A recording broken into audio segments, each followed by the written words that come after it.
మన్నాను కురిపించితివి. యెహోషువ ఈరోజు నా కోసం ఆత్మీయ కార్యక్రమానికి మిమ్మల్ని అందరినీ ప్రేమపూర్వకంగా ఆహ్వానిస్తూ ఉన్నాను. అందరూ బాగున్నారు కదా? ఉదయకాల సమయంలో కొద్ది నిమిషాలు దేవుని మాటలు వినవలసిందిగా మనవి చేస్తూ ఉన్నాను. ఈ దిన వాక్యము కోసం చిన్న ప్రార్థన. పరిశుద్ధుడా, ప్రేమగల తండ్రి, గొప్ప దేవుడా, నీకు వందనాలు. ఉదయకాల సమయంలో నీ మాట కొరకు ఎదురు చూస్తుంటుండగా నీ మాట ద్వారా మమ్మల్ని బలపరచమని, స్థిరపరచమని యేసు నామములో అడుగుచున్నాము తండ్రి.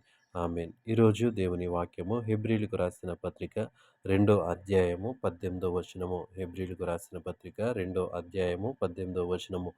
తాను శోధింపబడి శ్రమ పొందెను గనుక శోధింపబడి వారికి సహాయము చేయగలవాడై ఉన్నాడు. ఈ వాక్య భాగాన్ని మనం గమనించినప్పుడు తాను శోధింపబడి శ్రమ పొందెను గనుక శోధింపబడి వారికి ఆయన సహాయము చేయగలవాడై ఉన్నాడు. సహాయము. ఈరోజు మనము దేవుని సహాయము కోసము ఎదురు చూసినట్లయితే ఆయన మనకి సహాయము చేయగలిగినటువంటి సమర్థుడు. ఎందుకు అంటే తాను కూడా శోధింపబడి మనలాగే శ్రమ పొందాడు. కాబట్టి శ్రమలో ఉన్నవారికి ఎదురైనటువంటి సమస్యలు, శ్రమలో ఉన్నవారికి కావలసినటువంటి సహాయం గురించి ఆయనకి తెలుసు. ఈ లోకంలో మనము జీవిస్తూ ఉన్నప్పుడు, శరీరానుసారులుగా మనము బ్రతుకుతూ ఉన్నప్పుడు మనము ఇతరుల సహాయం కోసము ఎదురు చూస్తూ ఉంటాము. ఎవరు సహాయము చేస్తారని ఆలోచన చేస్తూ ఉంటాము. అయితే దేవుడు మనకి సహాయము చేయగలడు. ఎందుకు సహాయము చేయగలడంటే శరీరధారిగా తాను భూలోకంలో జీవించినప్పుడు తాను కూడా ఏమి పొందాడు అంటే శ్రమను అనుభవించాడు. తనకి కూడా శ్రమ అంటే ఏమిటో తెలుసు.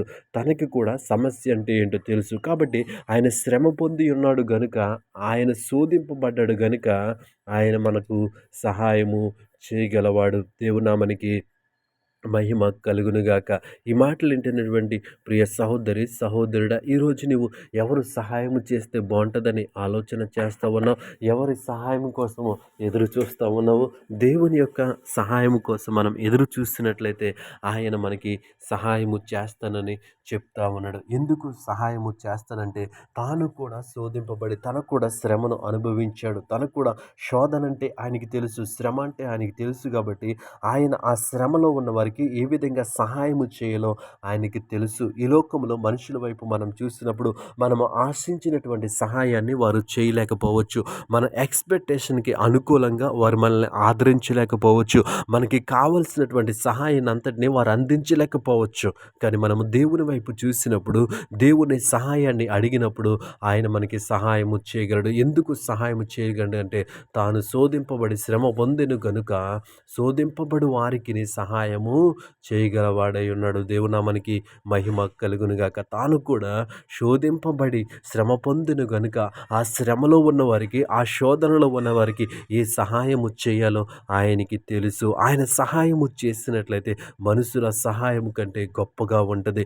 మనుషులు చేసినటువంటి సహాయము మనల్ని సాటిస్ఫై చేయలేకపోవచ్చు. మనుషులు చేసినటువంటి సహాయం చేత మనం తృప్తి పొందలేకపోవచ్చు. కానీ దేవుడు సహాయం చేస్తే మనము తృప్తి పొందగలము. ఎందుకంటే శోధన ఏ విధంగా ఉంటుందో ఆయనకి తెలుసు, శ్రమ ఏ విధంగా ఉంటుందో ఆయనకి తెలుసు. కాబట్టి ఈ మాటలు వింటున్న ప్రియ సహోదరి, సహోదరుడా, నీవు ఎలాంటి శోధనలో ఉన్నావు, ఎలాంటి శ్రమ గుండా ప్రయాణం చేస్తూ ఉన్నావు, ఎలాంటి శోధన చేత శోధింపబడతా ఉన్నావో నీకు తెలుసు. ఆ శోధనలో ఎలాంటి సహాయము చేయాలో దేవునికి తెలుసు. దేవునామానికి మహిమ కలుగునుగాక.